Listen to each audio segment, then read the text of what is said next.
Andre always considered himself a pragmatic person. At 32, he had already achieved what most of his friends considered success: career advancement at a major IT company, an apartment in a new part of the city, a neat car, and a quiet life without unnecessary surprises. At first glance, he lived by the rules: discipline, planning, and cold calculation.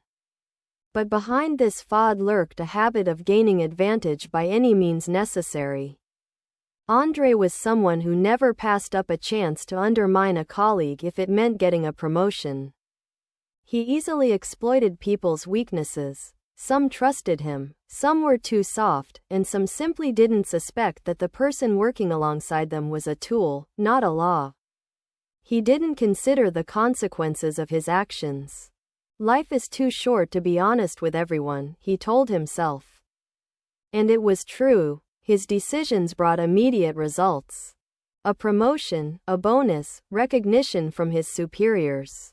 People admired him, unaware of the cold, calculating nature hidden behind that facade. One morning, as usual, he arrived at the office with a cup of coffee and, sitting down at his computer, noticed a message in the company chat from a colleague, Irina. She had recently joined the team and hadn't yet figured out how things worked. The message was innocent: a request for help with a short report that was due later that day. Andre, without thinking, replied curtly, "I'm busy right now. You'll figure it out yourself."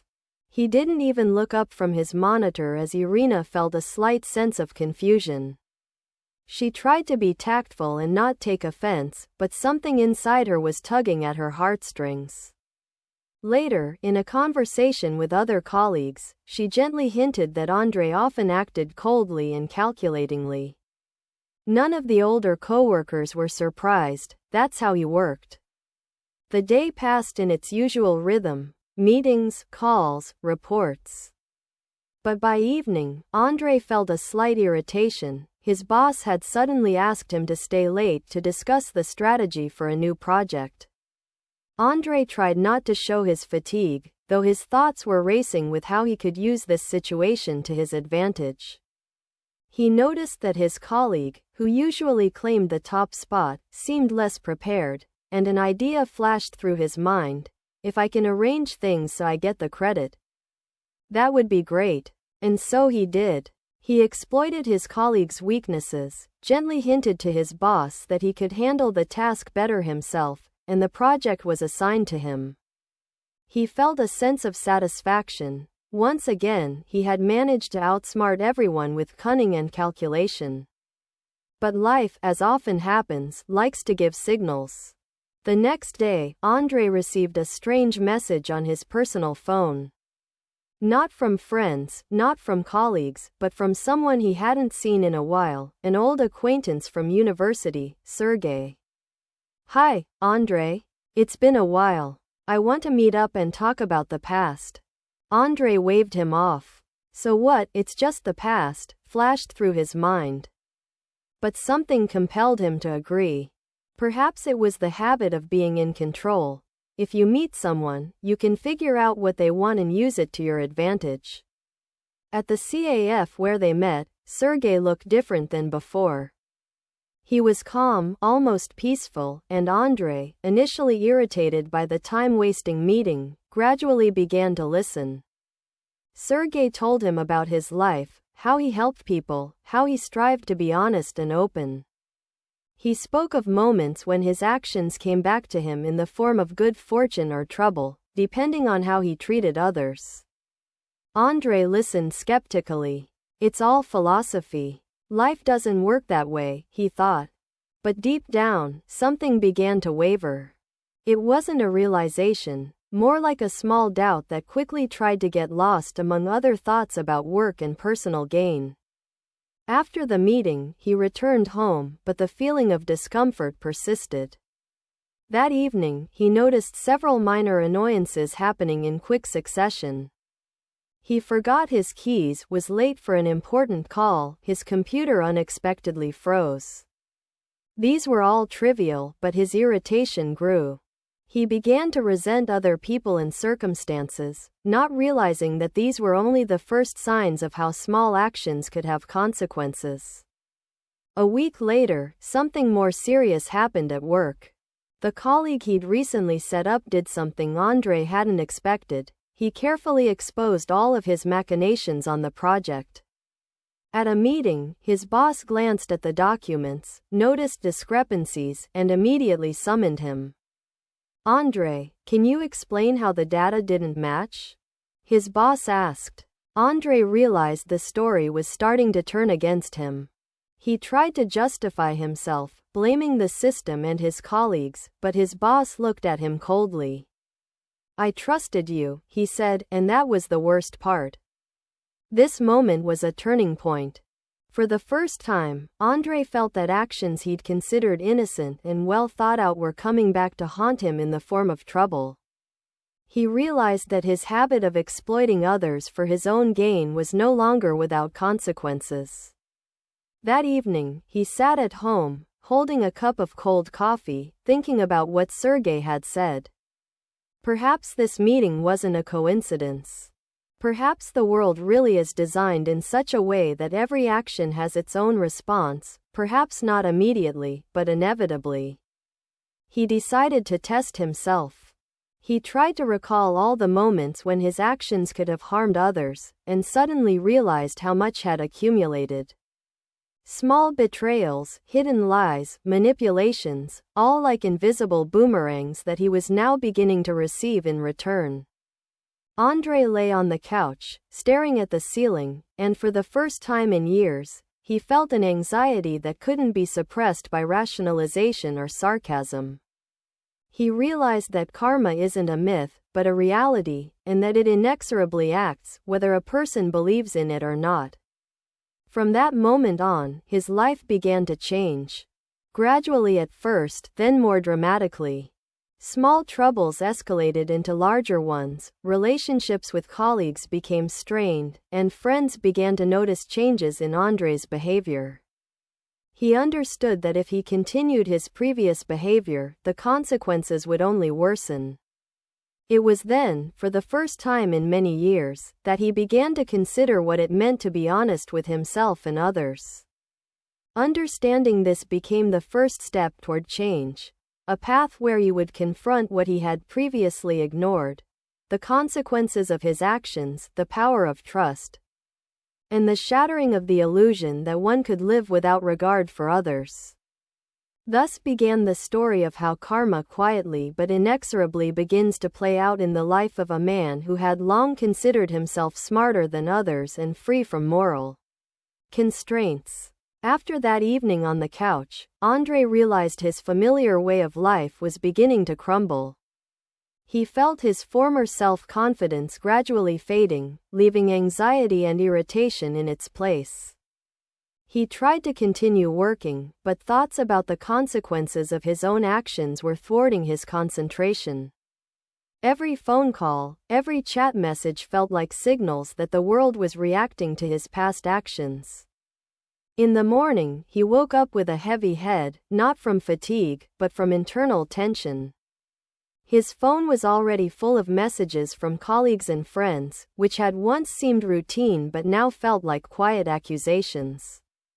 They were writing to him asking for help with tasks, discussing joint projects, but in every text, Andre sensed a hidden threat, a feeling that people no longer trusted him as much as they once did. At first, he tried to ignore it. I'm just tired, he told himself. But soon, something he had never expected happened. A new project came up at work, with a very tight deadline. He was promoted to manager. At first glance, this seemed like a great opportunity to prove his abilities once again. But it immediately became clear, no one wanted to work with him directly. His colleagues cautiously agreed to follow his orders, but their eyes betrayed a hint of mistrust. The first days of the project were tense. Andre began to notice that information that had previously reached him without a problem was now constantly delayed or distorted. Errors that had previously been dismissed as accidental were now piling up. He understood that if he continued to act as he had before, coldly and calculatingly, the consequences would be far more serious than ever. One evening, as he was about to leave, Irina, the same colleague he had once left to deal with a report on her own, approached him. She was calm, but her eyes blazed with determination. "Andrei, I need to talk to you," she said quietly. He nodded, expecting a standard complaint or request for an explanation, but what she said surprised him. "I know how you run things. But I want to say, people notice. Not just me. And you have to understand, it's coming back." Andrei froze. He wanted to say something, but found no words. This was the first direct warning he'd received from someone observing his actions. He felt something snap inside him, as if an invisible weight he'd long ignored had finally begun to press down. The following weeks became a real test. At work, the situation worsened. A project that should have been a success began to fall apart. His colleagues gradually stopped hiding their dissatisfaction, and some simply distanced themselves.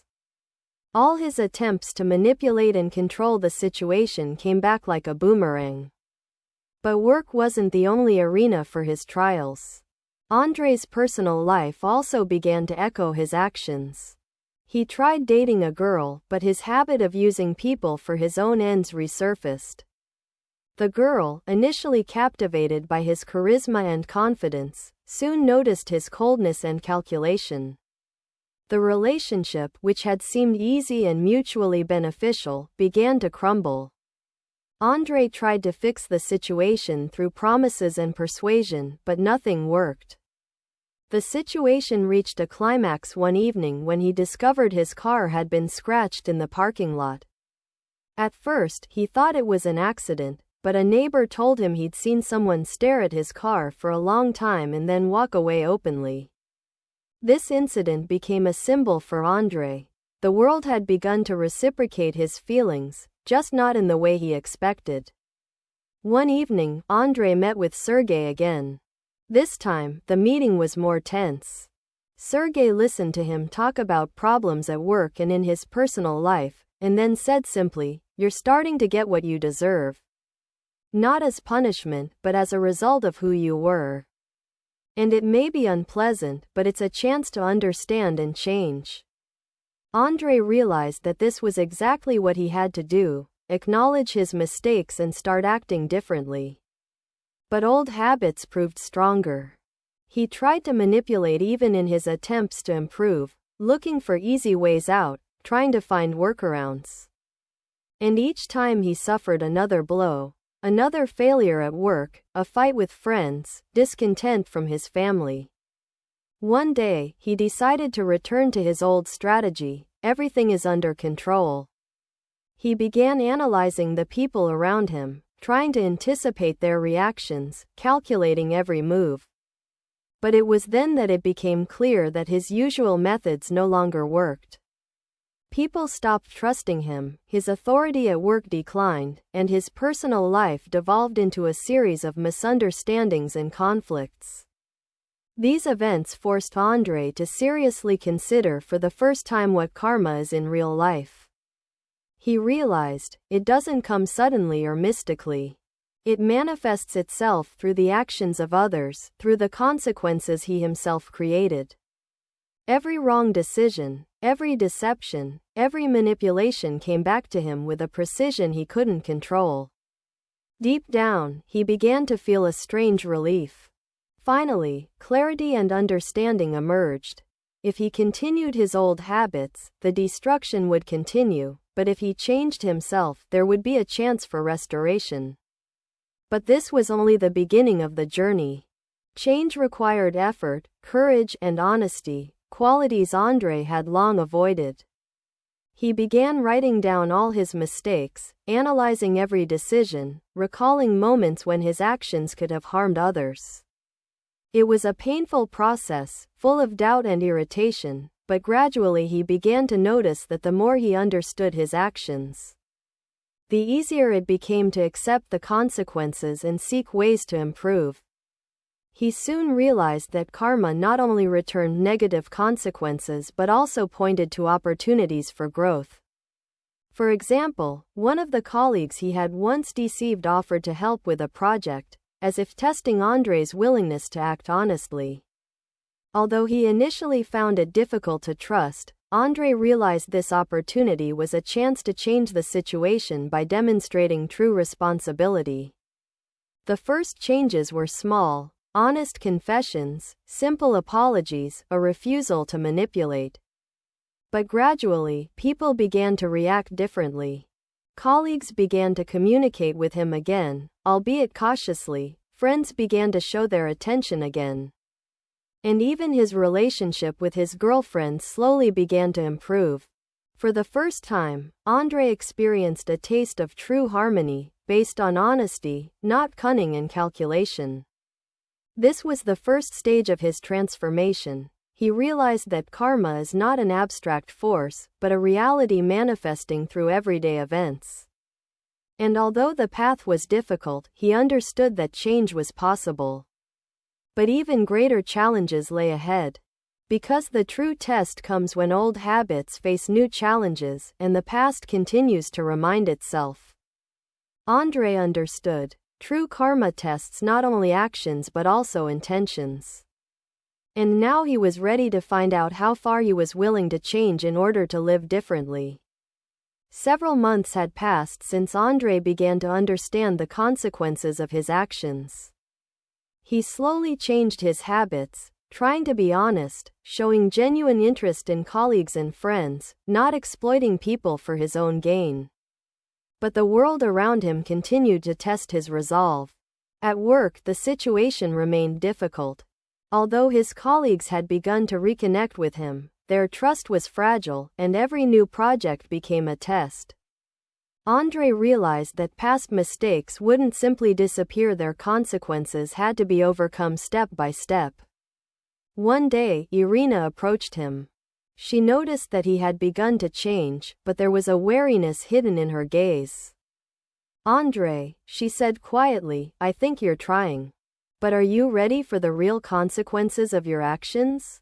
He froze. He understood these weren't just words. Irina was talking about serious matters. The past left no room for compromise. And indeed, within a week, everything became clear. One evening, a former colleague he'd once deceived for career advancement came to see him at work. The man was calm, almost emotionless, but Andrei saw something he didn't want to see: cold indifference. "Andrei, I need to discuss something," he said. "It concerns an old project." Andrei realized this could be a test or punishment. He listened attentively. It turned out that the mistakes he'd made earlier had led to major problems for the company, and now the consequences needed to be rectified. This situation became his first major test. Andrei was forced to work with true integrity, accept responsibility for others' mistakes, and acknowledge his own past misdeeds. He realized that karma manifests itself not only through external events but also through the need to face the truth. At the same time, changes were taking place in his personal life. The girl he'd been trying to build a relationship with suddenly left. She couldn't forgive all the petty deceptions and manipulations he'd committed in the past. Andrei experienced deep pain, but unlike before, he didn't look for someone to blame. He realized that these were the consequences of his actions, and that the only way to fix the situation was to work on himself. During these days, he began keeping a journal. He wrote down all his thoughts, analyzed every action, every thought, every conversation. Gradually, he began to understand that karma manifests itself through a chain of events, people, and decisions that are interconnected. It doesn't come suddenly, it builds day by day, through small, seemingly insignificant actions. One of the most difficult tests was a meeting with his former friend, Sergei, who had once tried to guide him toward honesty. This time, Sergei came not just to talk, but to show Andrei the consequences of the mistakes he had made. "You think you can improve," Sergei said, but will you be willing to do so when everything around you is against you? Andre felt a knot in his stomach. He had to make a choice: continue his old habits or truly change, despite the difficulties and losses. He chose change. It wasn't an easy decision. Every day brought new challenges. Colleagues tested his honesty, friends tested his patience, and old grievances resurfaced in the most unexpected forms. But he kept moving forward. During this period, he noticed that the changes were starting to pay off. People began turning to him for help, not out of fear or self-interest but out of trust. He began to understand that karma not only returns the bad but also opens opportunities for growth if you do the right thing. However, one event confronted him with his most difficult choice yet. A new project had emerged at the company that could take him to the next level. But to achieve this, he had to act as he had done before: deceive colleagues, conceal information, and manipulate. Andre faced a dilemma. He understood that if he continued down the old path, success would be quick, but the consequences would be inevitable. If he chose honesty, the path would be difficult, and he might not achieve his goal. After much deliberation, he decided to follow the honest path. This decision was difficult, but an inner voice told him it was the only right one. He began acting openly, discussing everything with his colleagues, admitting his mistakes, and accepting responsibility. To his surprise, the project gradually began to develop successfully. His colleagues began to trust him, relationships improved, and even management noticed his honesty and professionalism. Andre realized that karma manifests itself through opportunities for correction. If you act correctly, the world begins to return positive results. This chapter ended with Andre experiencing true harmony for the first time. He realized that karma is not a punishment, but a tool for growth. Every action has consequences, and only honesty, responsibility, and sincerity help build a life without destructive consequences. But even greater challenges lay ahead, ones that would test how deeply he had changed. Karma does not forgive minor mistakes, and Andre had to understand this in order to become truly free from the past. 6 months had passed since Andre began consciously changing his habits. Each day now began with the thought, what can I do right today? How will my actions impact others? These thoughts had become part of his daily life, and he could no longer imagine himself the same person. At work, the changes were noticeable to everyone. Projects that had previously caused conflict were now completed smoothly. His colleagues began to truly trust him. He realized that trust can't be bought or forced, it comes through consistency, honesty, and respect for others. One day, Irina came into the office. She smiled, holding a document in her hands. Andre, remember that project we started 6 months ago? We closed it with a profit higher than expected. And that's thanks to your honest work. Andre felt a slight warmth inside. It was the first time he perceived success not as a personal victory over others, but as the result of a collaborative effort and the right approach. He realized that karma also works positively. When you act honestly, the world responds in kind. But the changes weren't limited to work. Andre's personal life also changed. The girlfriend he'd broken up with returned to his life. She saw that he had truly changed, that his behavior had become sincere and his intentions open. They began to rebuild a relationship based on trust and respect. It wasn't easy, but now they were learning to be honest with each other and maintain balance. Andre's family also noticed the changes. He became more attentive to his parents and siblings. He helped without ulterior motives, simply because he understood that help and care are returned, but not always immediately. These small actions gradually strengthened his inner peace. However, the path to harmony wasn't entirely smooth. Old habits sometimes tried to creep back in. The desire to bend the rules, hide the truth, gain benefits without effort. Each time this happened, Andrei stopped and asked himself, how will this affect others? And how will this come back to me? This internal control became a new tool in his life. One of the most important moments was the realization that karma manifests itself not only through external events but also through internal changes. His calm, confidence, and ability to admit his mistakes began to attract people who valued honesty. He understood that a positive cycle of action is created when a person genuinely changes, rather than trying to cheat fate. Over time, Andrei began to help other colleagues recognize their mistakes and develop honesty. He shared his experience, talked about the consequences of his own actions, and demonstrated how small changes can transform lives. His advice began to be trusted, and his example inspired people to act wisely. One evening, Andrei met with Sergei again. This time, the meeting was calm and joyful. "You've traveled a path I didn't expect," said Sergei, "and proven that change is possible. You've realized that karma isn't punishment, but a reflection of your actions." Andrei nodded. He felt gratitude not only for Sergei, but also for the events themselves that had forced him to change. Now he knew, every action has consequences, and only sincerity, responsibility, and honesty make life harmonious. A few more months passed, and Andrei noticed that his life was truly changing. The troubles that had previously haunted him gradually disappeared. He no longer worried about trivial things and began to appreciate the people around him. His successes no longer felt like a personal victory over others, but the result of shared effort and honest work.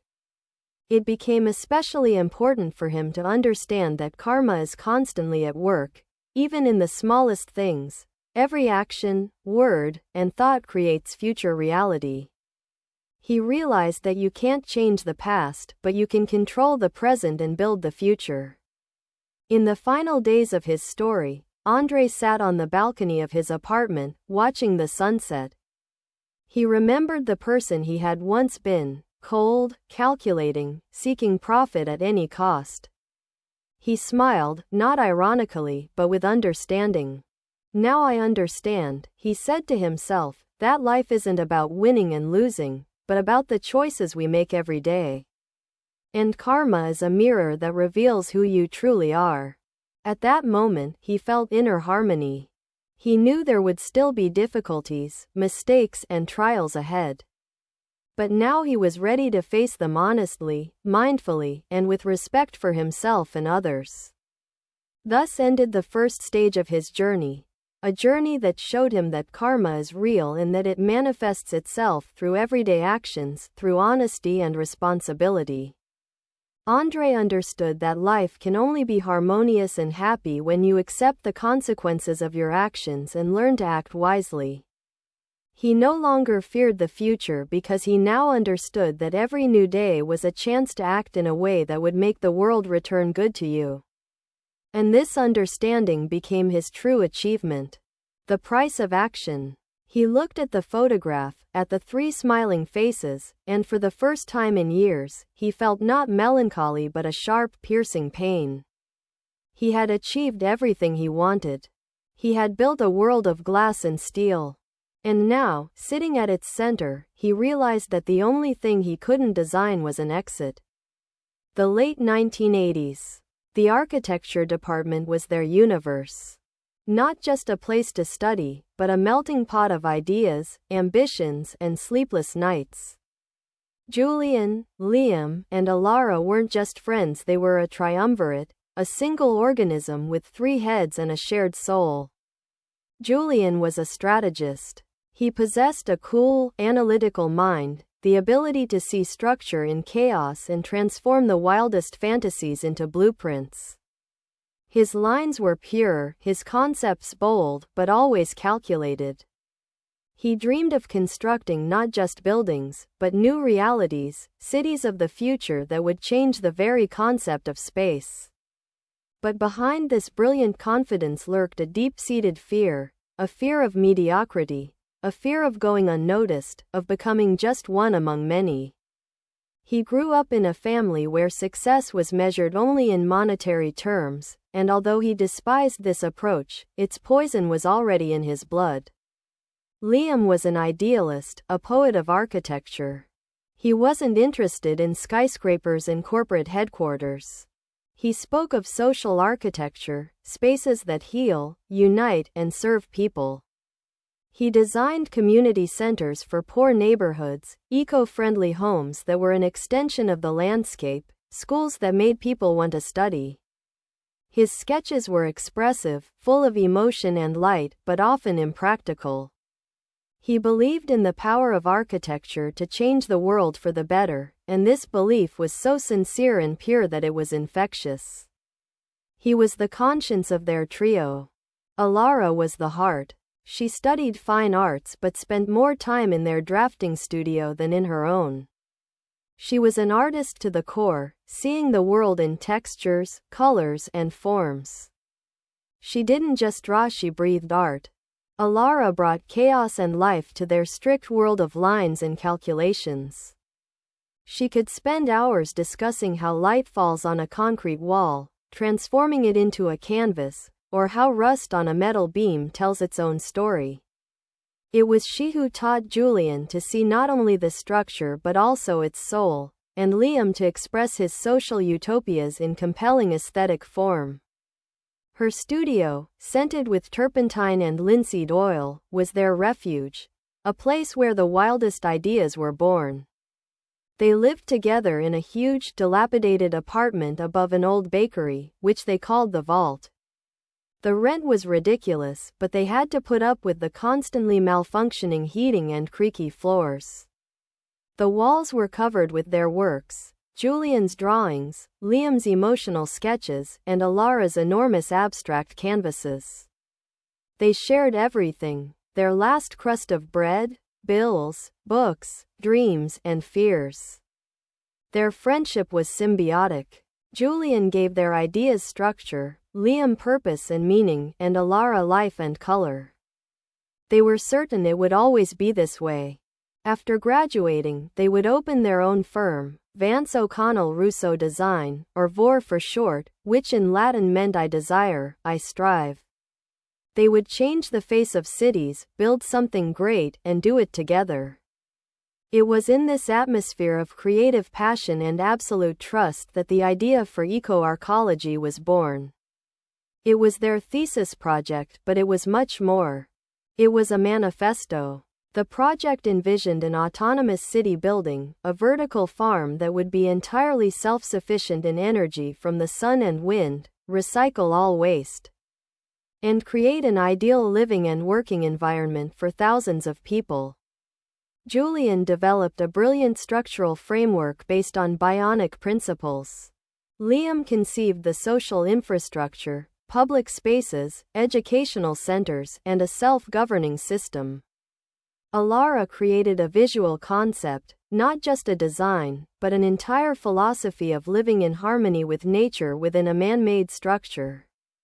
She proposed using living plants as part of the architecture, creating hanging gardens and green walls that would change with the seasons. They worked on the project for almost a year.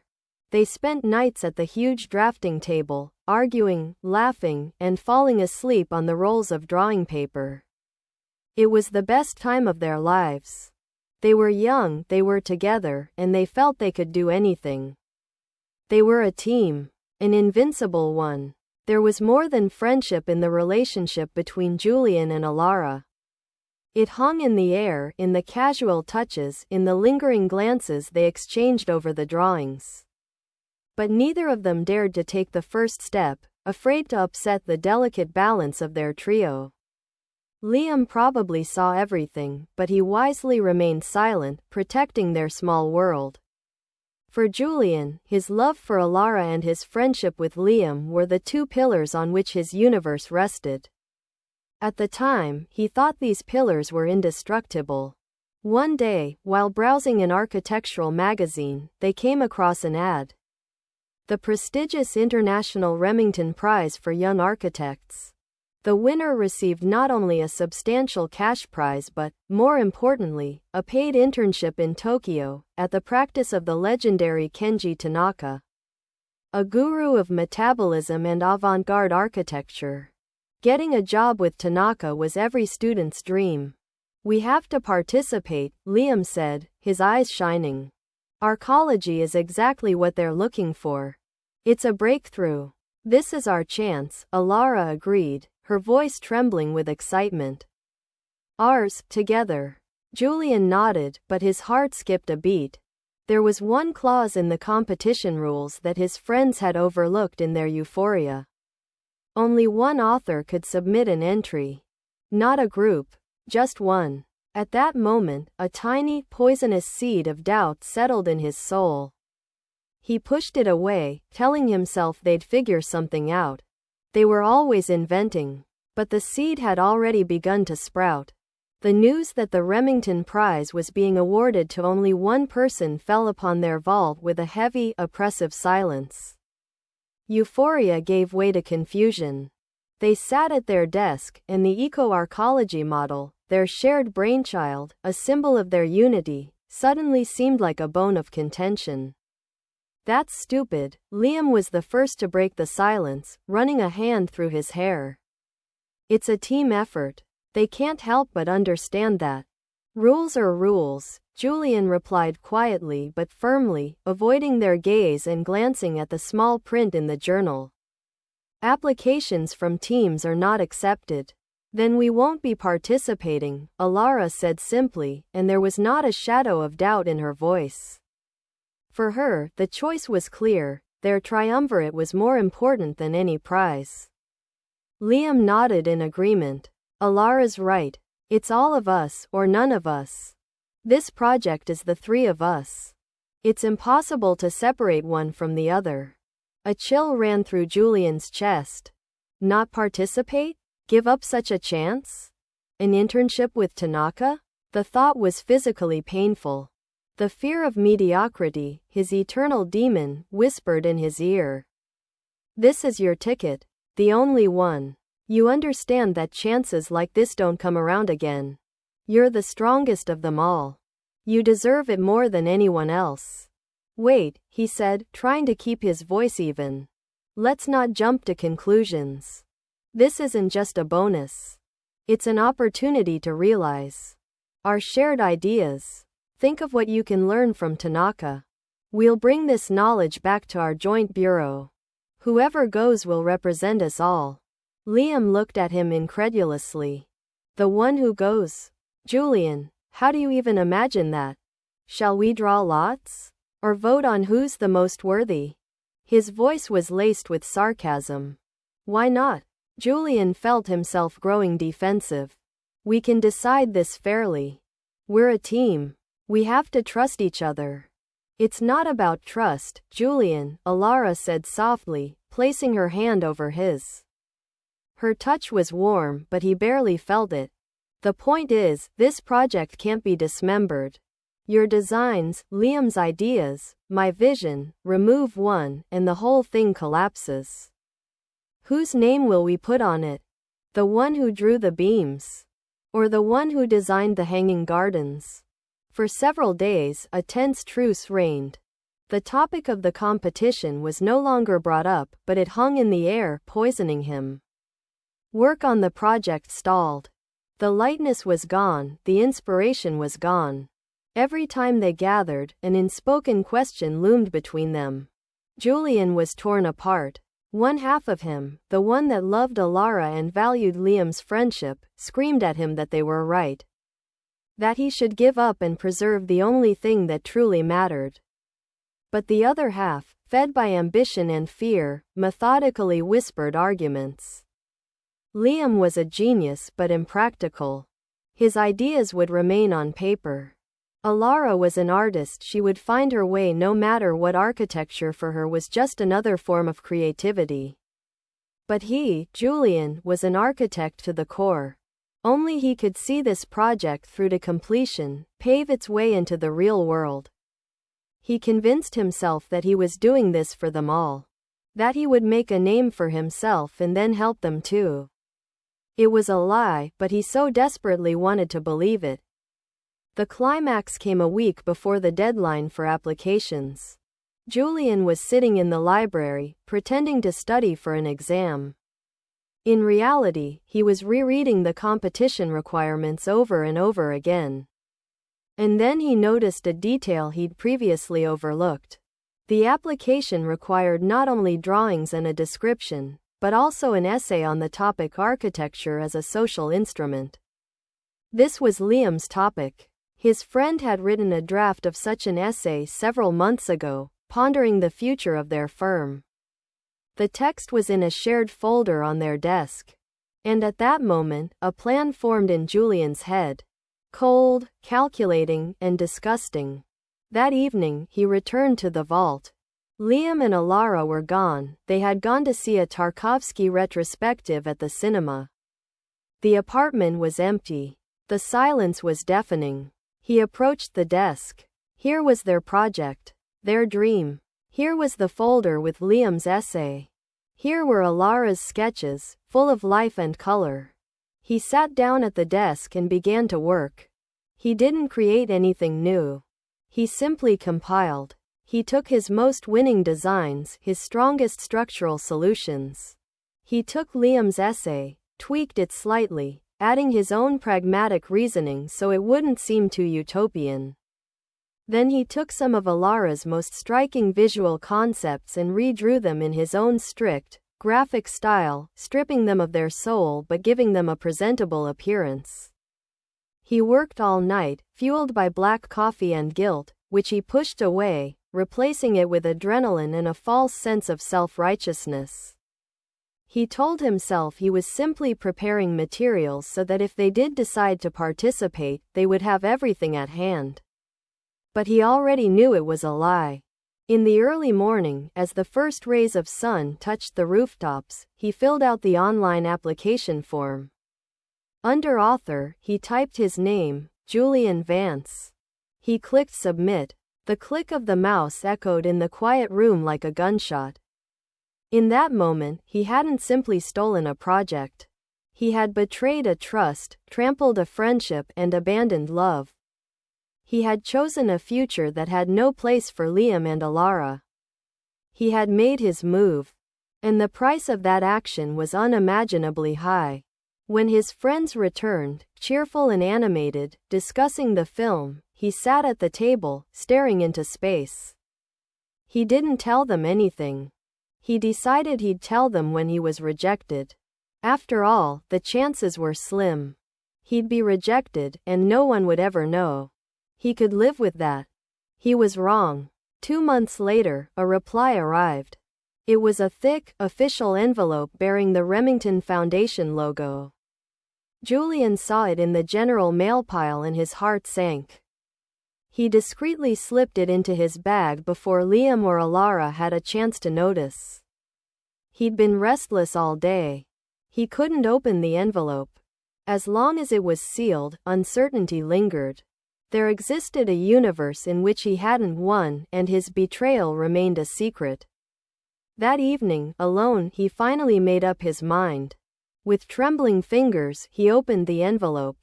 The first word he saw was congratulations. Dear Mr. Vance, it gives us great pleasure to inform you that your eco-arcology project has been unanimously voted the best by the jury and awarded the Remington Prize Grand Prize. He continued reading, but the words blurred. Internship with Tanaka. Cash prize.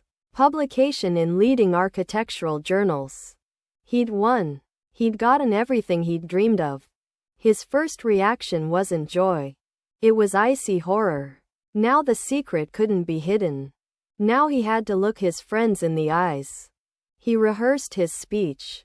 He'd say he'd submitted the application on their behalf, simply adding his name as a formality. That he'd split the prize 3 ways and go to Tokyo as their representative. He tried to construct a convincing lie in his head, but every sentence rang hollow even to himself. That evening, they sat in the vault. The atmosphere was almost the same as before. Almost. The tension hadn't completely subsided. Julian pulled out a letter. I got a letter, he said, his voice betrayingly trembling.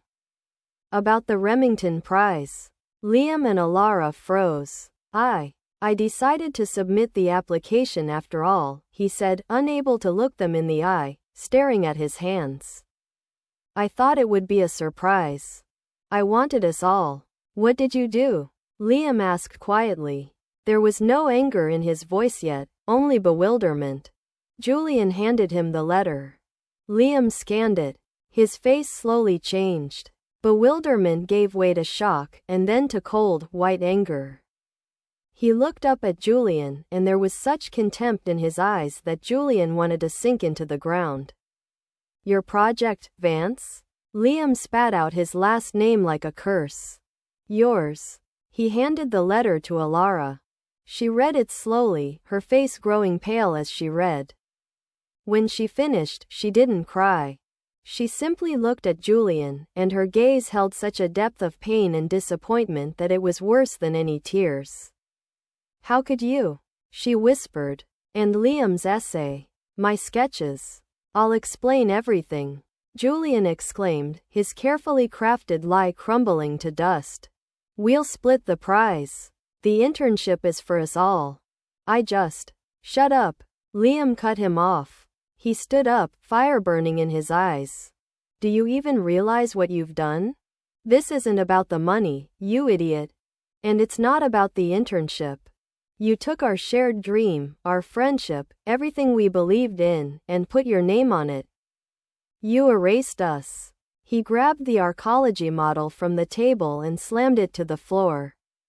The fragile structure they'd spent months building shattered into pieces. It was the sound of their world collapsing. I never believed you were capable of this, Liam said, his voice filled with an icy calm that was more terrifying than any scream. I thought you were my friend. My brother. And you turned out to be a petty, cowardly thief. He turned and left the room. A minute later, the front door slammed. Julian was left alone with Alara and the wreckage of their dream. He approached her, wanting to touch her, to say something. Don't touch me, she said quietly, but there was more power in that whisper than Liam's scream. She looked up at him, and her eyes were filled with tears. The worst thing is, Julian. I loved you. I thought you were different. I thought what we had was real. And you were just waiting for the right moment to use us all. It was a punch to the gut.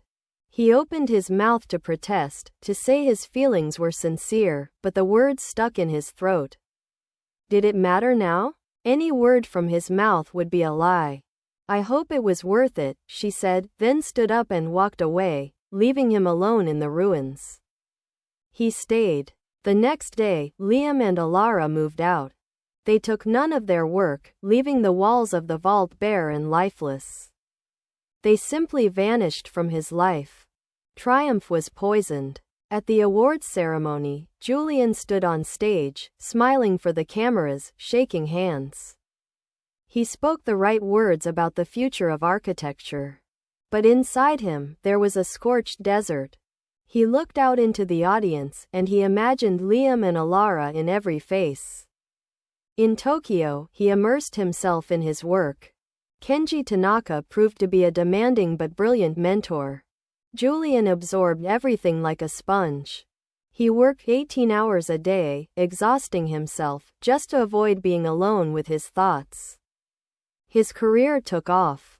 He was noticed. After an internship, he was offered a job at a prestigious New York firm.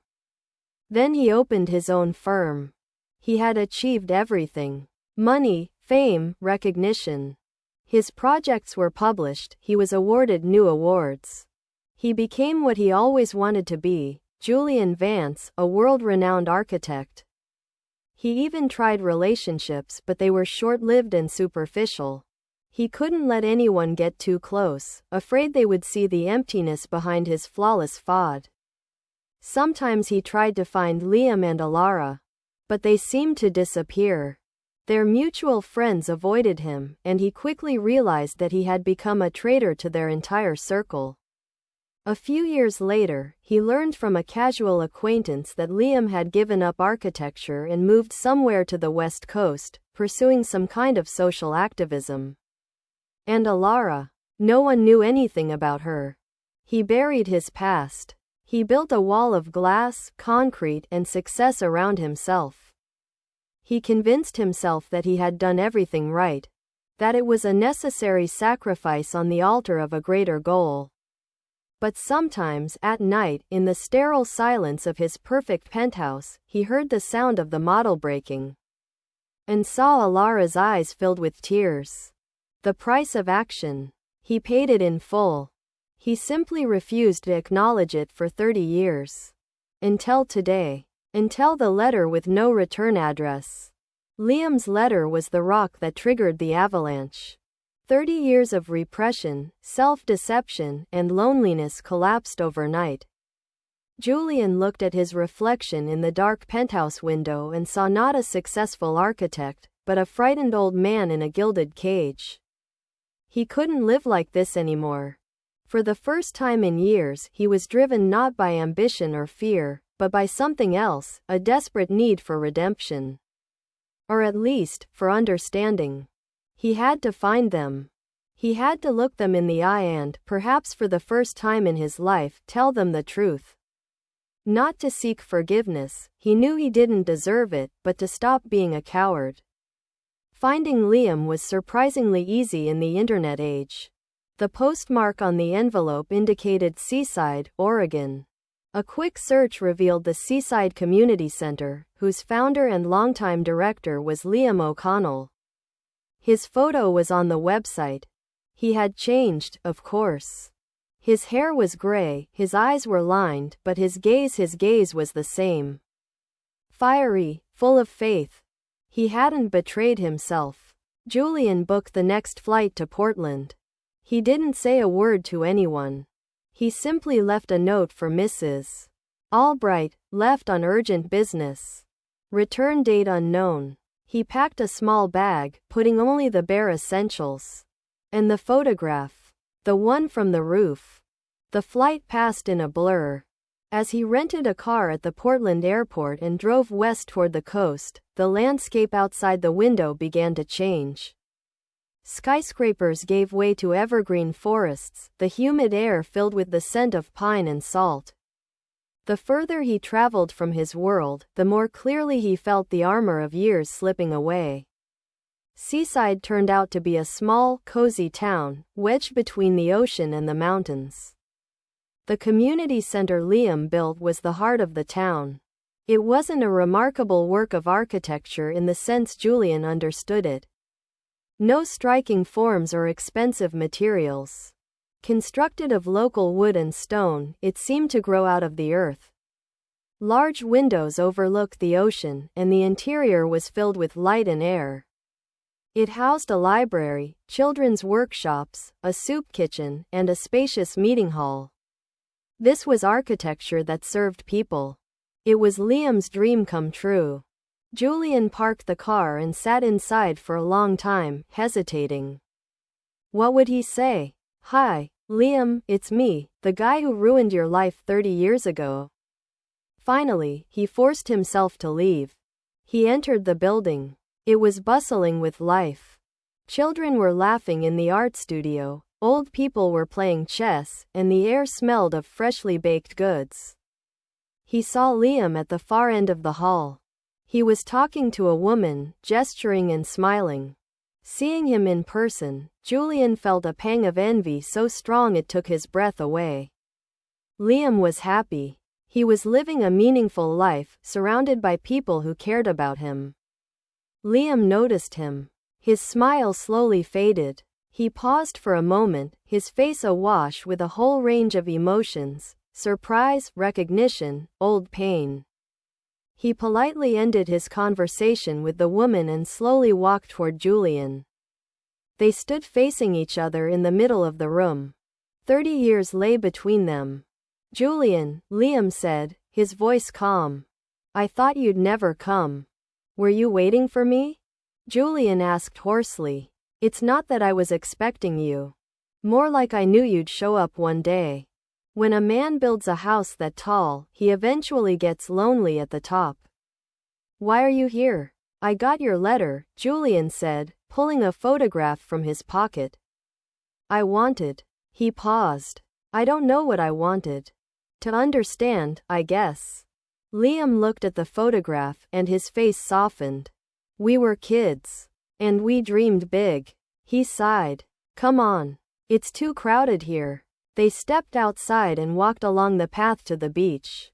The wind ruffled their hair. The ocean was gray and choppy. I didn't send you this to torment you, Julian, Liam began when they reached the water's edge.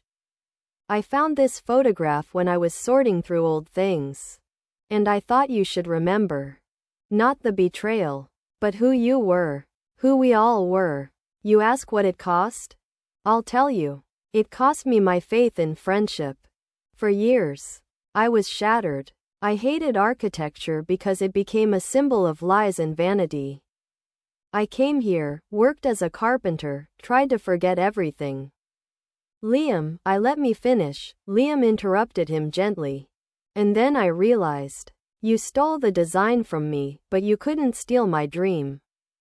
My idea of what architecture should be. And I decided to build it here. With my own hands. With the help of people like me. This building, he nodded toward the center, we built together. It's not my triumph. It's our shared victory. So, in a way, you helped me, Julian. You made me give up chasing fame and find my true calling. He paused, looking at the waves. I forgave you a long time ago. Not for you, but for myself. Hatred is a heavy burden, and I didn't want to carry it around forever. Liam's words brought Julian no relief. On the contrary, his generosity only emphasized the baseness of his own actions. And Alara? Julian asked, his voice barely audible over the sound of the surf. What happened to her? Do you know where she is? Liam turned to him. His gaze grew serious. She suffered the most. You didn't break her career, you broke her heart. She gave it all up too. She left. I didn't hear from her for a long time. Then a few years ago, she found me. Is she here? Hope flared in Julian's heart. No. She lives a couple of hours from here, in the mountains. She has her own studio, she paints. She's found her own world, Julian. Quiet, secluded. She doesn't like strangers. I have to see her, Liam. Please. Liam looked at him for a long moment, as if weighing something. I can't decide for her. But I can give you her address. And what you do with it is up to you. But I warn you, don't expect her to throw herself at you. The wounds you inflicted on her were too deep. He took out a notebook, tore out a sheet of paper, and wrote down the address. Handing it to Julian, he said, Good luck, Julian. I hope you find what you're looking for. They stood in silence for a moment, and then Liam turned and walked back to his center, to his life. He didn't look back. Julian was left alone on the ocean shore, clutching a scrap of paper. This was the last stage of his journey. The most difficult. Chapter 6. Silence and canvas. The road to Alara led into the mountains, turning from a wide highway into a narrow, serpentine road winding among giant sequoias. The air grew cooler and cleaner. Julian's world, a world of right angles and calculated proportions, completely dissolved into the wild, pristine nature. Alara's house stood on a ledge overlooking the valley. It was a simple wooden structure, more like a hut than a house. But it was built with impeccable taste and a sense of harmony. It was part of the landscape. Next to the house was a spacious studio with a huge window that took up the entire north wall. There was not a soul around. Only the sound of the wind in the treetops. Julian turned off the engine and sat in the car for a long time. Fear gripped him. What if she didn't open the door? What if she chased him away? He deserved both. Gathering his courage, he got out and walked to the studio door. The door was unlocked. He gently pulled it open. Alara stood with her back to him, in front of a huge canvas. She wore a paint-splattered work shirt, her red hair, now streaked with gray, pulled back into a loose bun. She didn't turn around. "I knew you'd come," she said quietly, without looking up from her work. Her voice barely changed. "Liam called. Said you were looking for me." Julian entered and closed the door behind him. The studio was filled with her works. They were landscapes, but not ordinary ones. Alara painted not what she saw, but what she felt. She captured the soul of the forest, the fury of the ocean, the silence of the mountains. Her paintings possessed incredible power, honesty, and a kind of ringing purity. There was not a drop of commercialism in them, not a single false note. They were pure art. "Your paintings. They're incredible," he said. It was the only thing that came to mind. Alara lowered her brush and slowly turned. She looked at him calmly, without hatred, but also without warmth. She simply looked at him, as one looks at a long-forgotten object from the past. She was still the same. Alara walked to the window and looked out at the valley. "When you did it," she began, speaking slowly, as if choosing her words, "I thought my life was over. You weren't just someone I loved. You were a part of me. And when you tore that part away, it left a bleeding wound. I left, I tried to forget. I stopped painting. For years. I worked as a waitress, a salesgirl, whatever. I just wanted to disappear." She turned to him. "And then, on one of my darkest days, I understood. You took away my faith in people. But you couldn't take this from me." She gestured around the studio, her paintings. "This was mine alone. And I started painting again. Not for fame, not for exhibitions, not for money. But for myself. To survive. To find myself again. Art became my salvation." She moved closer to him. "I don't hate you, Julian. Hatred would burn me from the inside. I just erased you. I built my life without you. And I'm happy. In my own way. I have my home, my forest, and my canvases. I don't need anything else. Forgive me," he whispered again. "I forgive you," she said, and for the first time in a long time, something warm flickered in her eyes. "I forgive that boy in the photograph, who lost himself in pursuit of a dream. But I can't bring back the past. We can't go back to who we were. That world is broken." She was right. He knew it. He hadn't come here to take it all back. He had come to let go. He handed her an old photograph. "This is yours. It has always belonged to you and Liam." She took the photo, looked at the three smiling faces, and smiled herself, a sad, bright smile. "Thank you." He realized it was time to go. He reached the door. "Julian," she called. He turned. "Build something real. Something for people. Not for magazines. Maybe then you'll forgive yourself." Those were her last words to him. Epilogue. The first stone. Julian Vance returned to New York, but he was a changed man. He dissolved his firm, selling it for a pittance to his deputy. He sold the penthouse with all its sterile furnishings. He kept only a small portion of the money for himself, enough for a modest life, and donated the rest anonymously to a foundation that built housing for the homeless. He left New York. He traveled a lot, not to the capitals of the world, but to small, forgotten towns. He observed how people lived. He listened to their stories. He learned to see the world anew, not through the prism of his ambitions, but through the eyes of an ordinary person. A year later, he found himself in a small industrial town in the Midwest, slowly dying after the closure of its only factory. A gaping hole lay in the center of town, an abandoned vacant lot littered with garbage. Julian stayed there. He found local activists and met the residents. He showed them not shiny renderings, but simple hand-drawn sketches. He proposed that they work together to build a park and community center on this vacant lot, complete with a library, workshops, and a playground. He didn't use expensive materials.